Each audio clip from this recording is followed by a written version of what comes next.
I wish to thank the organising committee of PIP Property Summit 2010 for giving me the opportunity to deliver a keynote address to such a distinguished gathering.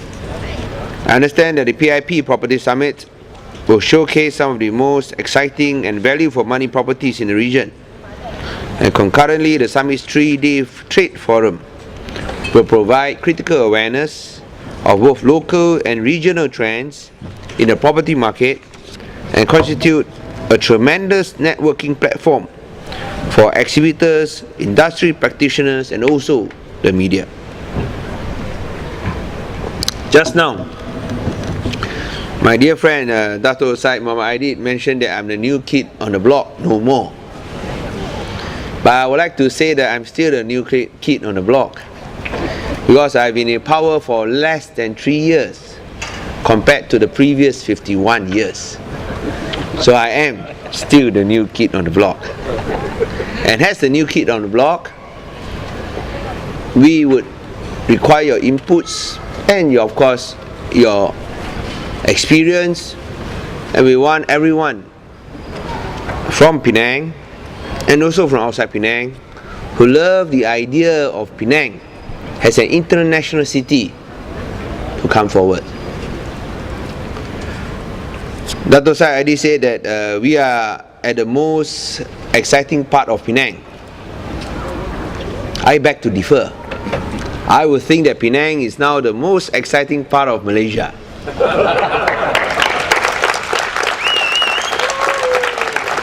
Not just in the property sector, but also in every field. Sports, we have world champions like Nicole David, 5-time world champion. Yeah, she has equaled the record. If she wins it again next year, she'll be the greatest squash women player ever. We have the best badminton player in Malaysia, Lee Chong Wei. I think I should mention Dato' Nicole David and Dato' Lee Chong Wei, because they were both given Dato' sheets by this government, who won the first singles Olympic medal for Malaysia. And of course, politically, Penang is one of the hottest sites. And sometimes I wonder why they have such an unnatural obsession with Penang and indirectly with me.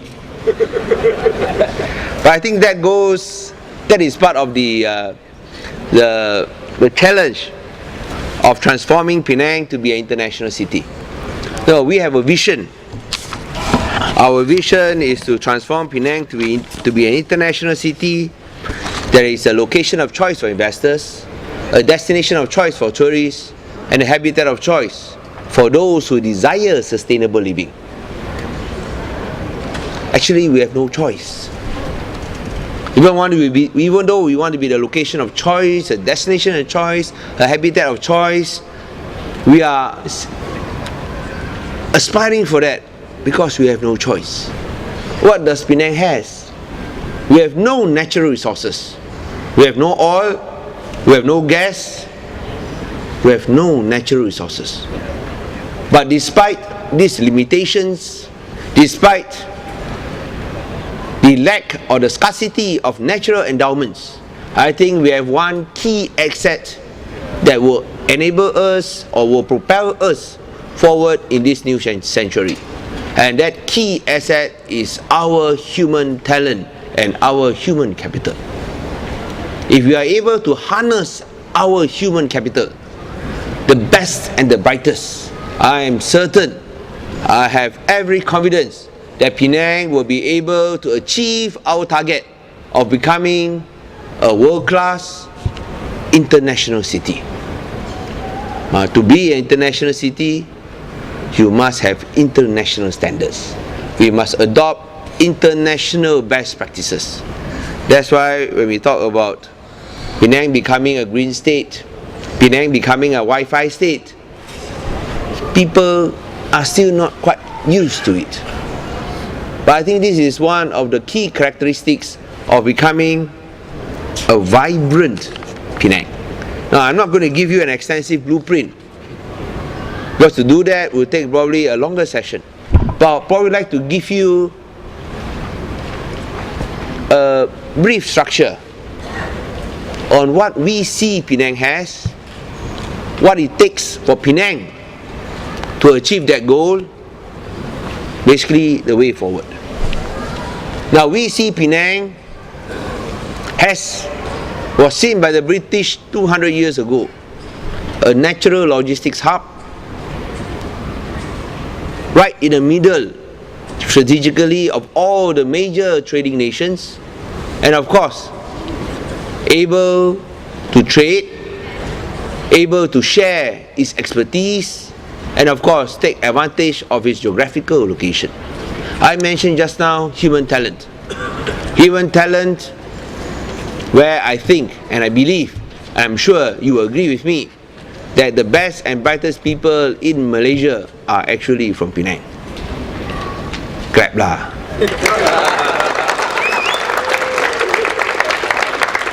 You look at Syed Aidid, you know. You know, when Syed Aidid was running the port, he was making money. Once he didn't run the port, he lost money.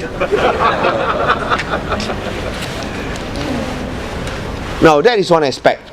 Becoming an international city. What type of international city? I think we have to find our own niche. You cannot compete with Hong Kong. You cannot compete with Singapore. We have to find our own niche.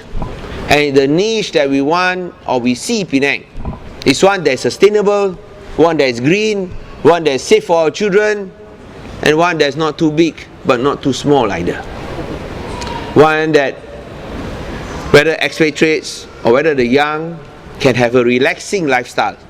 You don't have to be part of the rat race like in Hong Kong, and neither do you have to be a completely regimented and uniform like in Singapore. There you can be yourself, relax. You can have freedom of expression. You can say what you think, and that's why we have the Speaker's Square, the first one in Malaysia, set up on the Esplanade.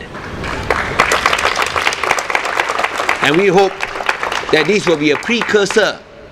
This will be the first one to let not only Penangites know, but all Malaysians know that we are mature enough to accept diversity of views and opinions.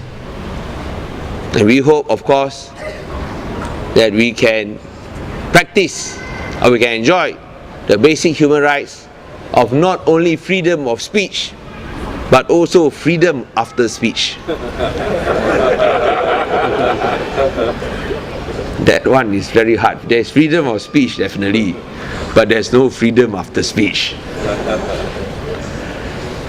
We also want Penang to be a people-centric government, because finally it is also about the people who live in Penang, not just the international residents. We want to be an international city, yes. We want citizens from all over the world residing in Penang, but it is also about the local residents and the people of Penang. And that's why we want to establish the first people-centric government based on 3 E's. A people-centric government that enable the people with skills, with expertise, and of course with knowledge. Number 2, empower the people with rights, freedoms, and equal opportunities. And thirdly, enrich the people so that everyone has a fair share of the economic success and prosperity enjoyed by the state. So, on the one hand, we want to be international. On the other hand, we also want to be people-centric.